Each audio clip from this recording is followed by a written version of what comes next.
প্রভাত চট করে শোয়া থেকে উঠে বসলো। প্যান্টের পকেট থেকে টিস্যু দিয়ে মোড়ানোর নূপুর জোড়া বের করলো। প্রভাতকে উঠতে দেখে পূর্ণতাও ওঠার জন্য কেবলই ঘাড় উঁচু করলো। তখনই প্রভাত বলল, "উহুম, তুমি ওঠো না পূর্ণ।" কণ্ঠে কেমন নেশালো মিশ্রণ। পূর্ণতা শুয়ে পড়ল। প্রভাত বিছানা ছেড়ে নামলো। পূর্ণতার পায়ের কাছে গিয়ে বসলো। সাদা রঙের টিস্যু থেকে রূপার নূপুর জোড়া হাতে নিল। পূর্ণতার সুন্দর পা জোড়ার দিকে এক নজরে তাকিয়ে রইল প্রভাত। প্রভাতের কাছে মনে হচ্ছে সৃষ্টিকর্তা এই একজোড়া পাই বিশেষ সুন্দর আর আকর্ষণীয়ভাবে সৃষ্টি করেছেন, না হলে এত সুন্দর হবে তার পা জোড়া। প্রভাত অনায়াসে তার ঠোঁট জোড়া পূর্ণতার পায়ে নামিয়ে এনে মৃদু স্পর্শের এক নাগারে কতগুলো চুম্বন অঙ্কন করে বলল, "এত সুন্দর কেন তোমার পা?" প্রভাতের ঠোঁটের আলতো ছোঁয়ায় পূর্ণতা পা সরিয়ে ফেলল। শিরশির করে উঠল পায়ের তালু থেকে সর্বাঙ্গ। সামান্য একটু স্পর্শে তার সমস্ত শরীর শিরশির করতে থাকলো। লোমকূপ সব দাঁড়িয়ে গেল। একটা শীতল অনুভূতি হচ্ছে সমস্ত শরীরে। প্রভাত পূর্ণতার অনুভূতি টের পেল। একমাত্র প্রিয় পুরুষ বা প্রিয় নারীর স্পর্শ পেলেই তো ঘুমন্ত অনুভূতিটা জাগ্রত হয়। প্রভাতের মুখমণ্ডলে কেমন যেন বিশ্বজয়ের হাসি। সে স্মিত হাসছে। নূপুর জোড়া পূর্ণতার পায়ে খুব যত্নের সাথে পরিয়ে দিয়ে বলল, "বললে না কেন এত সুন্দর তোমার পা?" পূর্ণতা ভারী কণ্ঠে জবাব দিল, "সবার পাই সুন্দর। আমার চোখে এই পা জোড়ায় ভীষণ সুন্দর।" পূর্ণতা লজ্জায় আর কোনো উত্তর দিল না। প্রভাত আরেকবার পূর্ণতার পায়ে চুম্বন এঁকে বলল, "ভালোবাসা পরিয়ে দিলাম তোমার পায়ে। আমার চোখের সামনে না থাকলেও নূপুরের ধ্বনি শুনলে বুঝতে পারবে আশেপাশে আছো।" শুধু এজন্য নূপুর এনেছেন? না, অন্য কারণও আছে। কী কারণ? তোমার প্রতি নিজেকে আরও আকৃষ্ট করার জন্য। নূপুর বললে মেয়েদের পা অনেক সুন্দর দেখায়। নূপুর একটা অন্যতম সুন্দর অলংকার। নূপুরের রিনিঝিনি শব্দে নিজেকে আরও আকৃষ্ট করতে চাচ্ছি। পূর্ণতা কোনো সায়া শব্দ করল না। মাঝে মাঝে কিছু কথার উত্তর নীরবতায় শ্রেয়। এত ভালোবাসা মিশ্রিত কথার বিপরীতে কোনো ভালোবাসাময় বাক্য প্রয়োগ করবে পূর্ণতা, সেটা জানে না। প্রভাত আবার বিছানায় এলো। এবার সে পূর্ণতার উপর ঝুঁকে শুয়ে পড়ল। একটু হলে পূর্ণতা প্রভাতের নিচে চাপা পড়বে। নির্লজ্জের মতো সে এক দৃষ্টিতে তাকিয়ে আছে। চোখের পলক কোনোভাবেই পড়ছে না। পূর্ণতার ভীষণ লজ্জা করছে। সে মাথা কাত করে বলল, "সরুন, আমার লজ্জা লাগছে।" প্রভাত ফিসফিসিয়ে বলল, "আমি না হয় নির্লজ্জ, আমার বউ তো আর নির্লজ্জ না, সে তো লজ্জা পাবেই। দেখুন, মজা না করে সরুন, আমার ভীষণ লজ্জা করছে। লজ্জা পাচ্ছ বলেই অন্যরকম সুন্দর লাগছে। এ যেন অন্যরকম সুন্দরী তোমা দেখছি আমি। আপনি সরবেন না কেন? তুমি এত সুন্দর কেন পূর্ণ? চোখ ফেরাতে পারছি না। হুররা বুঝি এমনই সুন্দর? আপনি আমাকে নিয়ে সবসময় বাড়িয়ে বলেন কেন? আমার হৃদয় তোমার হৃদয় প্রতিস্থাপন করে দেখলে বুঝতে। আমার হৃদয় জানে পৃথিবীর সমস্ত সুন্দরে ঊর্ধ্বে তুমি, অপরূপা সুন্দরী তুমি।" পূর্ণতার লজ্জায় চুপ রইল। ভালো লাগায় হৃদয় দলিয়ে উঠল। প্রভাত পূর্ণতার কপালে চুমু দিয়ে বলল, "তুমি সত্যিই আমার জীবনের পূর্ণতা, যে আমার জীবনে না এলে সবে অপূর্ণ থেকে যেত। আমি জানি তুমি এ বাড়ির অপছন্দ করো। শাহজাহানের মতো তাজমহল গড়তে পারবো না, তবে প্রভাতও একটা তাজমহল তোমার জন্য গড়বে। সেই তাজমহলের মহারানী হবে তুমি। সেখানে একটা রাজকীয় চেয়ার বানাবো। তুমি সেখানে বসে রাজ্য চালাবে। তোমার ছেলে মেয়েদের নিয়ে সেই মহলে তোমার বসবাস হবে। তোমার পরনে থাকবে রানীদের শাড়ি, গা ভর্তি গহনা। তুমি চেয়ারে বসে সবাইকে হুকুম করবে, সবাই তোমার সেই হুকুম মেনে চলবে। আমি শুধু দাঁড়িয়ে দাঁড়িয়ে দিয়ে আমার রানীকে দেখব। হ্যাঁ, আমার রানীর সেবা যত্নের জন্য দাস দাসী লাগবে না। আমি তার সর্বদা সেবা যত্ন করব, আর আদর করে ডাকবো আমার রানী, আমার অপূর্ণ জীবনে পূর্ণতা।" পূর্ণতার নিমিষের চোখের সামনে কল্পনা করলো কোনো এক রাজকীয় চেয়ারে সে রানীর মতো বসে আছে। পূর্ণতার ভাবনার চেতনা কাটতেই প্রভাতের নেশাতুর চোখের নেশা আরও বাড়ল। সে ওষ্ঠ নামালো পূর্ণতার ঘাড়ে। মুহূর্তে পূর্ণতা কেঁপে উঠল। কম্পিত ঠোঁটে পূর্ণতা কিছু বলতে যাবে, তখনই প্রভাত পূর্ণতার ওষ্ঠে আরেক জোড়া ওষ্ঠ নেমে এলো। প্রভাতের এমন আচরণ পূর্ণতাকে বিন্দুমাত্র ভাবালো না, বিরক্তও করলো। শুধু ভারী কণ্ঠে বলল, "সরুন।" আর কিছু বলতে যাবে, তখনই প্রভাত দুই ঠোঁটে আঙুল চেপে ধরে নিষেধ করলো। প্রভাত এই মুহূর্তে পূর্ণতার থেকে কিছু শুনতে চাইল না। আবেদনময়ী কণ্ঠে বলল, "Purna, give me tight hug please." এমন আবেদনময়ী কণ্ঠ কোনো পুরুষের হয়? পূর্ণতা যে প্রভাতকে ভালোবাসে তা শুধু মুখে প্রকাশের অপেক্ষা। মুখে প্রকাশ ছাড়াই তার বাহ্যিক সমস্ত আচরণে তা প্রকাশ পেয়ে যায়। এই যে প্রভাতের আকুল আবেদন এখন ফেলতে পারল না। অনায়াসে প্রভাতকে শক্তভাবে জড়িয়ে ধরল। দুজনের মাঝে প্রবল উষ্ণতা ছড়িয়ে পড়ল আগ্নেয়গিরির ন্যায়। দুটি হৃদয় যেন মিলিত হলো। দুটি হৃদয়ের খুব কাছাকাছি চলে এলো। যখন হৃদয় কাছাকাছি চলে আসে তখন শরীরও কাছাকাছি চলে আসে। দুটি ভালোবাসার মানুষ মিলিত হলো নতুন এক ভালোবাসায়। উত্তপ্ত দুপুর একাকী সাক্ষী হয়ে রইল সেই মধুর মুহূর্তের। দুপুর করে রাত হলো। বাড়িতে বিয়ের আনন্দ লেগেছে। জমেলা ওয়াজেদ চৌধুরী আর ওয়াসেল চৌধুরীর মুখ ভারী। তারা এই বিয়েতে রাজি নয়। ওয়াসেল চৌধুরী গভীর চিন্তায় মগ্ন আছে। কেন যেন আতঙ্কিত সে, কিন্তু কেন তা বোঝা যাচ্ছে না। প্রভাত বাড়ির সবাইকে নিয়ে শপিংয়ে গিয়েছে, সাথে পূজাও গিয়েছিল। বিয়ে উপলক্ষে পূজাকে অনেকগুলো ড্রেস কিনে দিয়েছে। বিয়ে সমস্ত শপিং শেষ। রাতে খাবার টেবিলে বসেছে সবাই। মেরি পুষ্পের প্লেটে মাছের বড় মাথা তুলে দিয়ে বলল, খাও মা, দুদিন পর তো শ্বশুর বাড়িতে চলে যাবে। ওয়াজেদ চৌধুরী বলল, এখনই আর মাছ খাইও না ভাবি, যেখানে যাচ্ছে শুধু মাছই খেতে হবে। ওয়াসেল চৌধুরী বলল, প্রভাত এখনও ভেবে দেখো। প্রভাত খেতে খেতে বলল, ভেবেছি। কি ভেবেছ? বউ নিয়ে হানিমুনে যাচ্ছি আমি, সেখানে গিয়ে কি করব সেটাই ভাবছি। ওয়াসেল চৌধুরী কেসে উঠল। খাবার টেবিলে সবাই লজ্জা পেল। ওয়াসেল চৌধুরী বলল, বাবার সাথে কি বলতে হয় জানো না? নির্লজ্জ কোথাকার। তুমি বা কেমন বাপ? এতদিন বিয়ে করেছি, একদিনও তো বললে না হানিমুন করে আয়। তুমি একাই তো 500, আর কি বলবো? তুমি পুষ্পের ব্যাপারে ভাবো। বেশি ভাবতে বললে আজ রাতেই রাজনকে ডেকে বিয়েটা পড়িয়ে দেব। ভালো হবে সেটা? ওয়াসেল চৌধুরী মেরিকে বলল, তোমার ছেলেকে বুঝাও মেরি। আপনি তো বুঝাচ্ছেন, মনে হচ্ছে সে কথা শুনবে। তাছাড়া পাত্র হিসেবে রাজনকে আমার পছন্দ। ওয়াজেদ চৌধুরী বলল, প্রভাত তুমি ভেবে দেখো আরেকবার। প্রভাত ওয়াসেল চৌধুরীর দিকে তাকিয়ে বলল, নিজে তো মাশাআল্লাহ হীরার টুকরা জামাই পেয়েছেন চাচা, এখন ভাতিজির জন্য কি তামার টুকরো চাচ্ছেন? ওয়াজেদ চৌধুরী আর কোনো কথা বাড়ালো না। দুপুর থেকে পূর্ণতা লজ্জায় আর প্রভাতের দিকে তাকাচ্ছে না, কথা পর্যন্ত বলছে না। পূর্ণতার পায়ের ওপর কারো পা পড়ল। পূর্ণতার পাশেই পূজা। পূর্ণতা পূজার দিকে তাকিয়ে বলল, সমস্যা কি পূজা? বারবার পা দিয়ে সুরসুর দিচ্ছিস কেন? পূজা যেন আকাশ থেকে পড়ল। সে সাথে সাথে টেবিলের নিচে মাথা দিল। দেখল প্রভাতী পূর্ণতাকে সুরসুরি দিচ্ছে। পূজার চোখে মুখে হাসি। সে পূর্ণতার কানে কানে বলল, আমি না, প্রভাতদা কাজ করছে এটা। পূর্ণ এবার প্রভাতের দিকে তাকালো। প্রভাত ডান চোখ টিপে দুষ্টুমের মতো হাসছে। ওয়াজেদ চৌধুরী খাওয়া শেষ করে উঠল। পূজাকে বলল, পূজা আমার জন্য 1 কাপ চা দিয়ে যাস ঘুমাতে যাবার আগে। পূজা বলল, আচ্ছা জেঠু। প্রভাত পূজার দিকে উদ্দেশ্য করে বলল, তুমি এ বাড়িতে ওনার জন্য আসোনি, চাচির জন্য এসেছো। চাচি ছাড়া আর কারো কাজে যাবে না। ওয়াজেদ চৌধুরীকে উদ্দেশ্য করে বলল, চাচা, আপনার প্রয়োজন হলে পার্সোনাল কাজের মহিলা নিয়ে আসতে পারেন, সমস্যা নেই, কিন্তু ভুলে পূজাকে ডাকবেন না। ও 2 মাসের জন্য এ বাড়িতে এসেছে। প্রভাত খুব শক্তভাবে কথাটা বলল। কিন্তু পূজার মাথায় এলো না 1 কাপ চায়ের জন্য কেন এমন বলছে প্রভাত। সবাই যে যার ঘরে শুয়ে পড়লে পূজার মনে হলো, 1 কাপ চা দিলে কি এমন ক্ষতি হবে, যাই দিয়ে আসি। পূজা ঘর ছেড়ে বের হলো। ওয়াজেদ চৌধুরী ঘরের সামনে এসে দরজা নক করলো। ভেতর থেকে ওয়াজেদ চৌধুরী বলল, কে? পূজা বলল, জ্যাঠা আমি। পূজার কণ্ঠ শুনে ওয়াজেদ বিছানা থেকে উঠল। দরজায় এসে বলল, তুই? জ্যাঠা চা দেব? ওয়াজেদ কুদৃষ্টি নিয়ে পূজার আপাদ মস্তক তাকিয়ে দেখে বলল, এভাবে মিষ্টি করে বললে চা না খেতে পারি? পূজা সরল সহজ। পূজা সে ওয়াজেদ চৌধুরীর বাবার নজরে দেখে। ওয়াজেদের কুদৃষ্টি ধরতে পারেনি। এতটা ধূর্ত সে নয়। সে কারো চোখের ভাষা বোঝার মতো ক্ষমতা তার হয়নি। মিষ্টি হেসে বলল, আমি আপনার মেয়ে না, এজন্য পূর্ণতা দিদির মতো মিষ্টি দেখতে হয়েছে। একটু অপেক্ষা করুন, চা দিয়ে আসি চাচা। পূজা গুনগুন স্বরে গান করতে করতে কিচেনে প্রবেশ করলো। নিচতলায় কিচেন। কিচেনের সাইডে বাগান আছে। পূজার কেমন যেন একটু গা ছমছম করে উঠল। গ্যাসে পানি গরম করতে দিয়ে কৃষ্ণকে কল করলো। কৃষ্ণ ফোন রিসিভ করে বলল, বউ বলো। পূজা খুব ভালোবাসা মিশ্রিত কণ্ঠে বলল, কি করছো কৃষ্ণ? রাজনদার বিয়ের জোগাড় করছি। তুমি কি করো? ওয়াজেদ জেঠার জন্য চা বানাতে এসেছি। কেমন যেন একটু ভয় করছে, তাই তোমাকে ফোন করলাম। যার রক্তে অস্তিত্বে সবসময় আমি মিশে আছি, তার ভয় কিসের? তুমি তো দৌড়ে আছো। রাজন দাদার বিয়েটা হোক, এইবার আমার বউটাকে 7 পাকে ঘুরে জন্মান্তরের মন্ত্র পড়ে আমার ঘরে নিয়ে আসবো।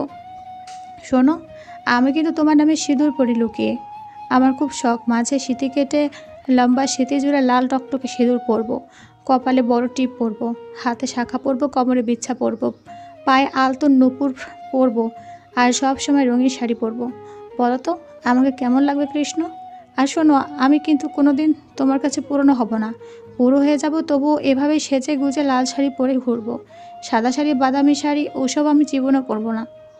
কৃষ্ণ ভাবনায় ডুব দিল। তার চোখের সামনে পূজার অপরূপ রূপ ভেসে উঠল। ভয়ঙ্কর এক সুন্দরী মানবী যেন প্রাণ কেড়ে নিচ্ছে কৃষ্ণের। পূজা বলল, কৃষ্ণ রাখলাম, আমার চা হয়ে গিয়েছে। কৃষ্ণের ভাবনার ছেদ কাটল। সে বলল, চোখের সামনে রূপের কন্যা দেখলাম। পূজা একটু রেগে গিয়ে বলল, কোন মেয়েকে দেখলে? আমার পূজা ছাড়া আর কাকে দেখব? এত সাহস আছে আমার বউ? আচ্ছা রাখছি, সাবধানে থেকো। রাজন দাদার বিয়ে হয়ে গেলে তোমাকে ওখানে আর রাখবো না আমি। তোমাকে অন্য কারো বাড়ি থাকতে হবে না, আমার কাছে খারাপ লাগে। এসছিলাম তো অল্প কয়েকদিনের জন্য, কিন্তু এখানে এসে আমি পুষ্পদি আর পৌনদির সাথে মিশে তাদের ছাড়া থাকতে পারি না। এজন্য জোর দিয়ে কিছু বলি না। পূজার চা করা শেষ হয়ে গেল। চা হয়ে গেলে সে আবার ওয়াজেদের রুমে গেল। ওয়াজেদের রুমের দরজা খোলা আছে। ওয়াজেদ বিছানায় বসে আছে। পূজার চা এগিয়ে দিতেই ওয়াজেদ চৌধুরী পূজার হাত থেকে চা নেওয়ার সময় পূজার আঙুল স্পর্শ করলো। পূজা এই স্পর্শকে স্বাভাবিকভাবে নিল। হাসি মুখে জিজ্ঞেস করলো, জ্যাঠা, চা কেমন হয়েছে? ওয়াজেদ পূজার দিকে তাকিয়ে বলল, তোমার মতো মিষ্টি। ওয়াজের কথা শুনে পূজা খুব খুশি হলো। সে ভাবলো চায়ের প্রশংসা করলো বুঝি। ওয়াজেদ পূজার হাত ধরে বিছানা বসিয়ে বলল, বসো। দাঁড়িয়ে আছো কেন? পূজা বিছানায় বসলো। বসে বলল, চাটা, আপনি চা খান, আমি আসি। ওয়াজেদ চৌধুরী পূজার পিঠে হাত বুলাতে বুলাতে বলল, অনেকদিন পর কেউ আমাকে এক কাপ চা খাওয়ালো। পূজা ওয়াজেদের স্পর্শকে স্নেহের স্পর্শ ভাবছে। ওয়াজেদ চালাক মানুষ, সে বুঝতে দিচ্ছে না। পূজা কৌতূহলী হয়ে জিজ্ঞেস করলো, কেন জ্যাঠা? ওয়াজেদ চৌধুরী দীর্ঘশ্বাস ছেড়ে বলল, তুমি দেখো না, এ বাড়িতে আমার আপন বলে কেউ নেই। আমার কথা ভাবার মতো কেউ নেই। আমাকে এক কাপ চা দেওয়া তো দূরে থাক, আমার বউ তাই আলাদা থাকে আমার থেকে। মেয়েও কথা বলে না। আমি অনেক নিঃস্ব পূজা, ভালোবাসার মতো কেউ নেই। পূজা ওয়াজেদের ব্যাপার স্যাপার কিছু বুঝলো না। সে জিজ্ঞেস করলো, কেন চাচা? ওয়াজেদ চৌধুরী দুঃখী কণ্ঠে বলল, তুমি কাউকে শেয়ার না করলে বলতে পারি। আমার সাথে যে এসব নিয়ে কথা হচ্ছে, এসব কাউকে বলো না। এই বাড়িতে কারো কাছে জিজ্ঞেস করতে যেও না কেন তারা আমার সাথে কথা বলে না। আচ্ছা জ্যাঠা। আমার বউয়ের সাথে আমার টুকটাক ঝামেলা চলে, আমাকে তেমন একটা বাধা দেয় না। ঘরোয়া ব্যাপারে কাউকে বলা যায় না। মেয়েটা ওর মায়ের সাথে কথা ছাড়া শোনে না। আমার বউ সবার কান ভাঙিয়ে আমাকে খারাপ করে রেখেছে সবার সাথে। পূজার কেমন যেন বিশ্বাস করতে কষ্ট হচ্ছে এসব কথা। এই বাড়ির সবাই ভালো। পূজা কিছু বুঝে ওঠার আগে ওয়াজেদ বলল, বিশ্বাস হচ্ছে না? পূজা আমতা আমতা করে বলল, না মানে। ওয়াজেদ বিভিন্ন বাহানায় পূজাকে তার ঘরে আটকে রাখার চেষ্টা করলো। বিভিন্ন সুখ দুঃখের গল্প শোনাতে লাগলো। ওয়াজেদের উদ্দেশ্য খারাপ। পূজাকে দেখে তার ভেতরে খারাপ উদ্দেশ্য তাকে খুঁচিয়ে যাচ্ছে, যে কোনো সময় খপ করে ধরবে। এমন সময় জাহানের গলা আওয়াজ শোনা গেল। জাহান খুব উত্তেজিত কণ্ঠে ডাকলো পূজার নাম ধরে। জাহানের কণ্ঠ শুনে পূজা দ্রুত ওয়াজেদ চৌধুরীর ঘর ছেড়ে বের হলো। ঘর থেকে বের হতে দেখলো জাহান দাঁড়িয়ে আছে। পূজা বের হতেই জাহান পূজার হাত খপ করে ধরে জাহানের রুমে নিয়ে গেল। পূজা এসবের কিছু বুঝলো না। জাহান বলল, তুমি এত রাতে ওই লোকটার ঘরে কি করছিলে পূজা? জ্যাঠাকে চা দিচ্ছিলাম। জাহান পূজার মায়া ভরা মুখের দিকে তাকিয়ে বলল, তাকে চা দেওয়ার জন্য অনেক মানুষ আছে, তোমার দিতে হবে না। আমাকে যদি তোমার মায়ের মতো মেনে থাকো তাহলে ভুলেও ওই লোকটার আশেপাশে যেও না। পূজা কিছুই না বুঝে মাথা নাড়িয়ে বলল, আচ্ছা জেঠিমা।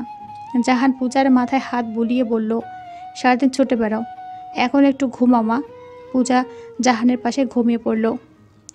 পরদিন দুপুর। পুষ্পকে পুষ্পের ন্যায় সুন্দর দেখাচ্ছে। তাজা ফুল দিয়ে সাজানো হয়েছে পুষ্পকে। পরনে হলুদ শাড়ি। ঘরোয়া আয়োজনে গায়ে হলুদ হচ্ছে।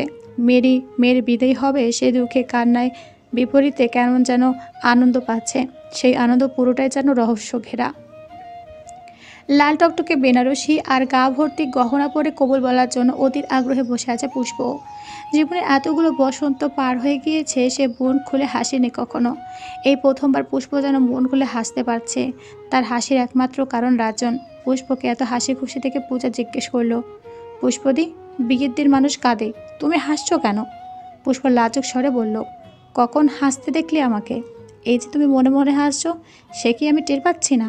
পুষ্প আবার লাজুক হাসলো। বনুতা বলল, বিয়ে তো সবার ভাগ্যতেই থাকে, কিন্তু নিজের পছন্দের মানুষ সে ভাগ্যে থাকে তা সৌভাগ্যবান আবার সৌভাগ্যবতীদের।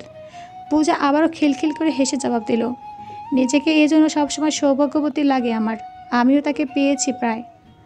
এমন সময় রাজনরা চলে এলো। বিয়েতে ওয়াসিল চৌধুরী রাজি নয়, তাই মানুষ দাওয়াত দেওয়া হয়নি। তাই রাজনরাও 4-5 জন মানুষ এসেছে মাত্র। তবে প্রভাত মানুষ কম বলে আয়োজনে কোনো ত্রুটি রাখেনি। দ্রুত রাজনদের খাওয়া দাওয়া শেষ হলো।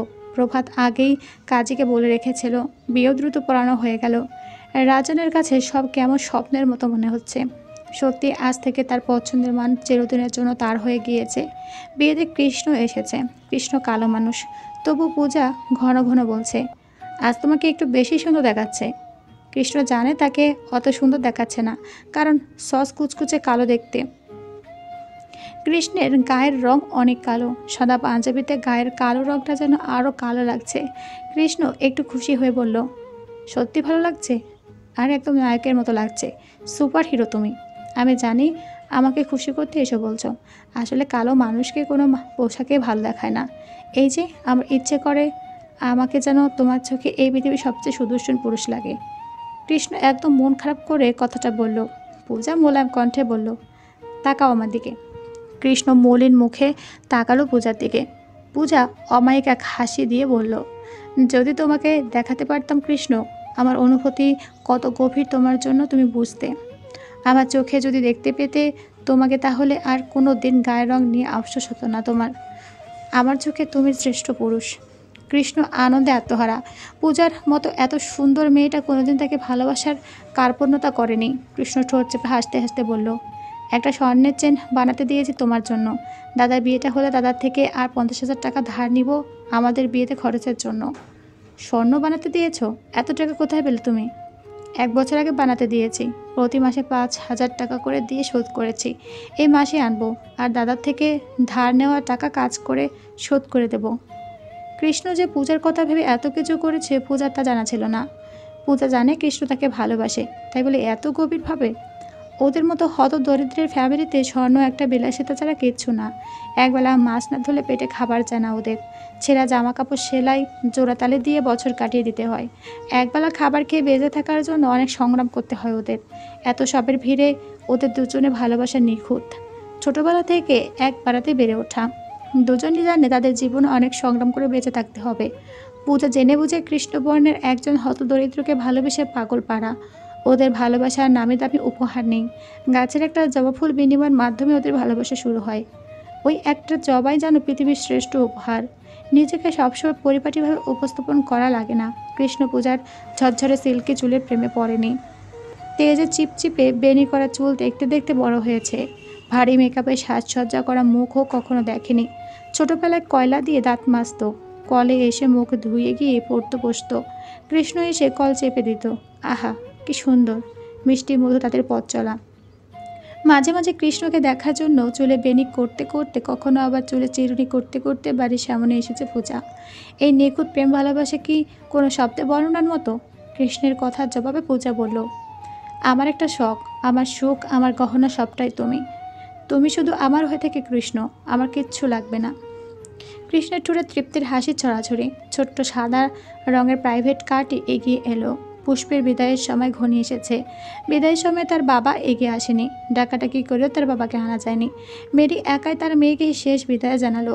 মেরির চোখে এক ফোঁটাও পানি নেই। সে হাসছে, কেমন যেন অদ্ভুত লাগছে তার হাসি। মেরি বোধহয় একমাত্র মা যে তার মেয়ের বিদায় হাসছে। পুষ্প মেরিকে জড়িয়ে ধরে রাখলো কতক্ষণ। সে শব্দ করে কাঁদছে না, শুধু ফোপাচ্ছে। মেরি পুষ্পের মাথায় হাত বুলিয়ে দিয়ে বলল, তুমি সুখী হবে সোনা। এই অশান্তির নির থেকে মুক্তি পেলে তুমি। পুষ্প এবার কেঁদে উঠে বলল, আর কোনো সকালে তোমার মুখ দেখে ঘুম ভাঙবে না আম্মু। মেয়েদের জীবন এত কঠিন কেন আম্মু? যার মুখ দেখে এখন ঘুম ভাঙবে তুমি তার অর্ধাঙ্গিনী শোনা। জীবনে যা কিছু হয়ে যাক, যতই কষ্ট হোক, স্বামীর হাত কখনো ছাড়বে না। স্বামী হলো মেয়েদের একমাত্র আপন ঠিকানা, জন্ম জন্মান্তরের বাঁধন।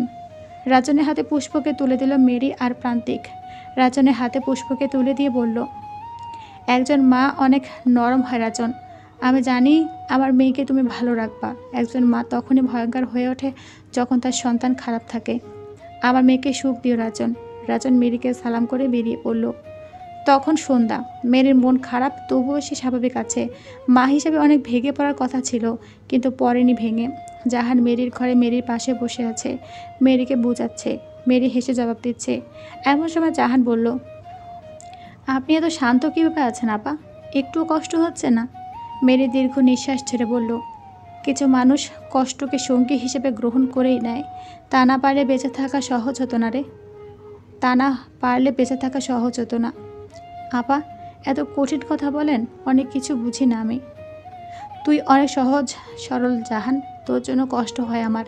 একবার যদি তোর জীবনের গল্প মুছে নতুন করে লিখতে পারতাম, তাহলে আমি আমার নয়, তোর জীবনের গল্পটাই লিখতাম। এই সময় প্রভাত মেরির ঘরে প্রবেশ করে। প্রান্তিককে দেখে মেরি বলে, বাবা, কখন বের হবা? এখন আম্মু। চাচি কি জানেন? জাহান বলল, কোন বিষয়ে? প্রভাত বলল, চাচি পূর্ণতাকে নিয়ে একটু ঘুরতে যেতে যাচ্ছি, কিন্তু আপনার অসুস্থ শরীর রেখে যেতে ইচ্ছে হচ্ছে না। জাহান হেসে বলল, কিচ্ছু হবে না বাবা, যাও তোমরা ঘুরে এসো। এই সময় পূর্ণতা প্রবেশ করলো। জাহানকে জড়িয়ে ধরে বলল, আম্মু, আমি যেতে যাচ্ছি না, প্লিজ ওনাকে বলে দাও তোমাকে রেখে আমি যাব না। আমি বলছি যাও, যাও, আবার কিছু হবে না। আম্মু, আমার মন সায় দিচ্ছে না। কিন্তু আমার মন সায় দিচ্ছে। ঘুরতে গেলে অনেক কিছু ভালো হবে। আমার কেন মনে হচ্ছে সব খারাপ হবে? কিচ্ছু খারাপ হবে না, আমাদের দোয়া আছে না। সারাদিন পর ওয়াসেল বাড়ি ফিরেছে। ভীষণ চিন্তিত দেখাচ্ছে তাকে। ওয়াসেলের সামনে দিয়ে পূর্ণতার হাত ধরে ব্যাগ গুছিয়ে বের হলো। প্রভাতকে বের হতে দেখে ওয়াসেল বলল, কোথায় যাচ্ছ? বউ নিয়ে হানিমুনে যাচ্ছি। ওয়াসেল জানতো তার ছেলে এমন কোনো উত্তরই দিবে। বিড় করে বলল, নির্লজ্জ বেহায়া। সত্য কথা বলেছি, এতে নির্লজ্জার কী আছে? যাচ্ছেটা কোথায়? আমার জীবনে তছনছ করার জন্য তুমি একা যথেষ্ট। হুট করে আমার মেয়েকে এক জেলের বাড়ি পাঠালে। প্রান্তিক ড্যামকেয়ার ভাবে বলল, হানিমুন পাচ্ছে প্রচুর। আপাতত হানিমুন প্ল্যানে আছে। ফিরে এসে যেন সুখবর দিতে পারি সেই দোয়া করো। ফিরে এসে বাকি কথা হবে। সন্ধ্যা থেকে ফাইকের বাড়িতে জেলেপাড়ার লোকজনদের ভীষণ ভিড় আজ। সবাই মুখে মুখে জেনে গিয়েছে প্রভাত চৌধুরীর বাড়ির মেয়েকে ফাইকের ছেলে বিয়ে করেছে। রাত 10টা বাজে, মানুষের ভিড় কমেনি। পুষ্পকে ঘিরে মানুষের যাতায়াত অনবরত চলছে। পুষ্পের চেহারা দেখেও প্রশংসা ছড়াছড়ি চারদিকে। ফাইক ভীষণ আনন্দিত পুষ্পকে নিজের ছেলের বউ হিসেবে পেয়ে। ফাইকের বউ একবারও পুষ্পের কাছে যায়নি। কোনোভাবে পুষ্পকে ছেলের বউ হিসেবে মানতে পারছে না। তার কাছে ওয়াসেল চৌধুরীর মেয়ে মানিক খারাপ। রাত 10টা পেরিয়ে ঘড়ি কাটা 11তে ছুঁই। ক্লান্তিতে ঘুম চলে এসেছে পুষ্পের। কৃষ্ণ তাজা ফুল দিয়ে রাজনের বাসর ঘর সাজিয়েছে। বাসর ঘরে যাওয়ার আগে রাজন পুষ্পকে নিয়ে তার মায়ের ঘরে প্রবেশ করলো। পাশাপাশি দুটো রুম তাদের। রাজন আর পুষ্পকে দেখে রাজনের মা মুখ আরও গম্ভীর করলো। রাজন আস্তে পুষ্পকে বলল, মাকে সালাম করো। পুষ্প রাজনের মাকে সালাম করলো। রাজনের মা সাথে সাথে বলল, থাক, অনেক রাত ঘুমাও গিয়ে তোমরা। পুষ্প এ বাড়িতে নতুন, রাজনের মাকে আগে পরে দেখেনি, বুঝতে পারছে না কেমন হবে। তবে এতটুকু রাজনের থেকে জানে সে রেগে আছে। পুষ্প মোলায়েম কণ্ঠে বলল, আমা খেয়েছেন? রাজনের মা গম্ভীর কণ্ঠে বলল, হ্যাঁ। রাজন মৃদু হেসে বলল, মা তোমাকে মেয়ে এনে দিয়েছি। আমার মা পৃথিবীর বেস্ট মা, জানি, আর রাগ করে থাকবে না। ফাইক বলল, তোমরা ঘুমাতে যাও, অনেক রাত এখন। রাজন পুষ্পকে নিয়ে ঘরে প্রবেশ করলো। ঘরের মাঝে পাটকাঠির বেড়া দিয়ে রুম করা। একটা নিঃশ্বাস নিলেও অন্য রুম থেকে শোনা যায়। রাজনের মনে অনেক কথা জমে আছে, কিন্তু পাশের রুমে তার বাবা মা কিভাবে কি বলবে বুঝে উঠতে পারছে না। হা করলেই তারা শুনতে পাবে। পুষ্প বুঝতে পারছে না রাজন এমন চুপ করে দাঁড়িয়ে আছে কেন। পাশের রুমে ফায়াক বেশ বুদ্ধিমান। সে তার ওয়াইফকে ইশারা দিয়ে ঘরের বাইরে নিয়ে গেল। বাইরে গিয়ে বলল, নতুন বিয়ে হয়েছে, ওরা যা ইচ্ছা তাই বলুক, আমাদের ও ঘরে থাকার দরকার নেই। চলো নদীর পাড়ে বসে সুখ দুঃখের গল্প করি। ফাইক আর ফাইকের স্ত্রী সারা শব্দ না করে বাইরে চলে গেল। এদিকে রাজন জানে না তার বাবা মা ঘরে নেই। পুষ্প কেবলই বলে উঠেছে, তুমি অমর রোবটের মতো দাঁড়িয়ে আছো কেন? কথাটি শোনামাত্র রাজন নিজের দুই ঠোঁটে আঙুল চেপে ধরে চুপ করতে বুঝালো। পুষ্প ভ্রু কুঁচকে তাকালো। রাজন দ্রুত পুষ্পকে কোলে তুলে তার বাবা মার ঘরের দিকে তাকিয়ে অন্য দিক দিয়ে নদীর দিকে গেল। পুষ্প ফিসফিস করে বলল, কি করছো এসব তুমি? আর ঘর ছেড়ে বাইরে এলে কেন বুঝলাম না। রাজন এদিক ওদিক তাকিয়ে পুষ্পের গালে চুমু দিয়ে বলল, অনেক সাধনার পরে হালাল চুমুটা দিতে পারলাম, আর কয়েকটা দিতে পারলে শান্তি পাবো। পুষ্প লজ্জা পেয়ে বলল, তুমি নিচ্ছটা কোথায় আমাকে? এই অচেনা অজানা জায়গায় আমাকে খুন করবা নাকি? খুন তো আমি তোমার হতে চাই, প্লিজ কিরমি। কথা বলতে বলতে দুজনে নদীর কিনারায় গেল। চাঁদনি রাত, চাঁদের সোনালি আলো নদীর পানিতে পড়ছে। নদী একদম শান্ত হয়ে আছে। দুই একটা কচুরিপানা ভেসে যাচ্ছে, শীতল বাতাস বইছে। পুষ্প বলল, কাহিনী কি বলো তো? রাজন পুষ্পকে নদীর কিনারায় বসলো। পুষ্পের মুখের দিকে নিষ্পলক তাকিয়ে থেকে বলল, এই বিশেষ রাতটি ঘুমিয়ে নষ্ট করতে চাই না পুষ্প। স্বপ্নের মতো তোমাকে পেয়েছি আমি। বড় সাধনার ফল তুমি আমার। রুমে থাকলেই তো পারতাম। পাশের রুমে বাবা মা আছেন, ঠিকভাবে প্রেম করতে পারতাম না। তাই খোলা জায়গায় এসেছো? হ্যাঁ, উন্মুক্ত আকাশের নিচে বহমান নদীর শীতল হাওয়া প্রেম করার মতো উপযুক্ত। পুষ্প এদিক সেদিক তাকে বলল, কিন্তু রাজন, আমার কেমন যেন ভয় করছে। তোমাদের বাড়ি, নদীর পাড় সব ভুতুরে। এমন অদ্ভুত কেন জায়গাগুলো? আগে পরে এমন জায়গায় আসনি তো, তাই এমন লাগছে। পুষ্প চুপ রইল। সে আশেপাশে তাকিয়ে দেখছে। রাজন পুষ্পকে টেনে নিজের বুকের সাথে মিশিয়ে ধরে বলল, এখানে এই পরিবেশে নিজেকে কিভাবে মানিয়ে নেবে তুমি? দুশ্চিন্তা হচ্ছে আমার। পুষ্প একটু জড়সড় হয়ে রাজনের বুকে মাথা রেখে বলল, আমি তোমার অর্ধাঙ্গী। যেখানে তুমি থাকবে সেখানে আমার জন্য জান্নাত। পুষ্প, বাবা মাকে পেশা দিতে পারছি না এখনই আমি। এই যে নদী দেখতে পাচ্ছ, এই নদী থেকে শীত রোদে রাতে সকালে মাছ ধরে বাবা মা আমাকে মানুষ করেছে। বাবা কখনো ভালো পোশাক পরেনি, ভালো খাবার খায়নি, শুধু পরিশ্রম করেছে আমাকে মানুষ করতে। মাও সেম কাজ করেছে। এখন বলো পুষ্প, আমি সেই বাবা মাকে কীভাবে কষ্ট দেই? তুমি এসব কেমন বলছো বলো তো? এই যে তোমার কষ্ট হবে ভেবে, জাস্ট 2টা মাস একটু মানিয়ে নাও। আমার বাবা মা পৃথিবীর বেস্ট বাবা মা। দেখবা রাগ পড়ে যাবে মায়ের। তোমাকে আমি শহরে নিয়ে যাব, একটা পুষ্প ভিলা বানাবো, বুঝলে? পুষ্প রাজনকে জড়িয়ে ধরে বলল, এত কিছু তো লাগবে না আমার। এমন নদীর কুল খোলা আকাশই আমার পছন্দ। দূর থেকে ফাইকের স্ত্রী ফাইককে বলল, শুনছ? মনে হচ্ছে ওপাশে কারা মাছ চুরি করছে।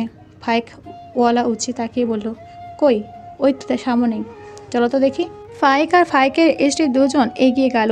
পুষ্প আর রাজন পা মিলে দুজন বসে আছে। রাজনের কাঁধে পুষ্পের মাথা। ফাইকের স্ত্রী রাজনদের কাছাকাছি না এসে খানিকটা দূর থেকে চেঁচিয়ে উঠল, ও কারা ওখানে? রাজন আর পুষ্প দ্রুত উঠে দাঁড়ালো। উঠে দাঁড়িয়ে ঘুরে তাকাতেই মুখোমুখি হলো তার বাবা মার। এভাবে যে 4জন ঘর ছেড়ে বের হয়ে মুখোমুখি হবে তা কি ওরা জানতো? 4জনই ভীষণ লজ্জা পেল। ফাইকের স্ত্রী বলল, তোমরা এখানে কেন? ফাইক দ্রুত বলল, পুষ্প মায়ের মনে হয় গরম লাগতাছে, এই জন্য নদীর হাওয়া খাইতাইছে। রাজন বলল, জি বাবা। ফাইক বলল, যাও ঘরে যাও, ঠান্ডা লেগে যাবে। রাজন পুষ্পকে নিয়ে ঘরে ফিরে এলো। ফাইকের স্ত্রী বলল, ছেলে বৌমা কি মনে করবে আমরা এই গভীর রাইতে প্রেম করতে আসি?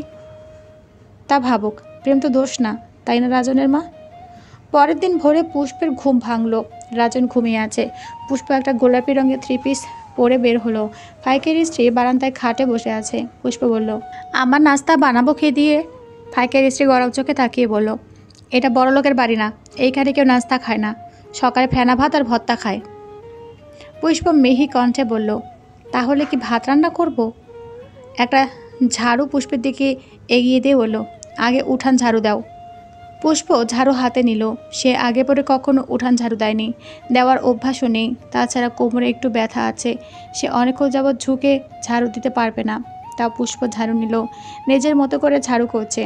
জীবনে প্রথম উঠান ঝাড়ু, তাই ঠিকভাবে পাচ্ছে না। আধা ঘন্টা ধরে উঠান ঝাড়ু দিয়ে যাচ্ছে। ফাইকের স্ত্রী বলল, এক উঠান ঝাড়ু দিতে গিয়ে তো দিন পার হইয়া যাইব, বাকি কাজ কি পশু করবা? এই জন্য কইছিলাম বড় লোকের বেটি দিয়া কাম নাই।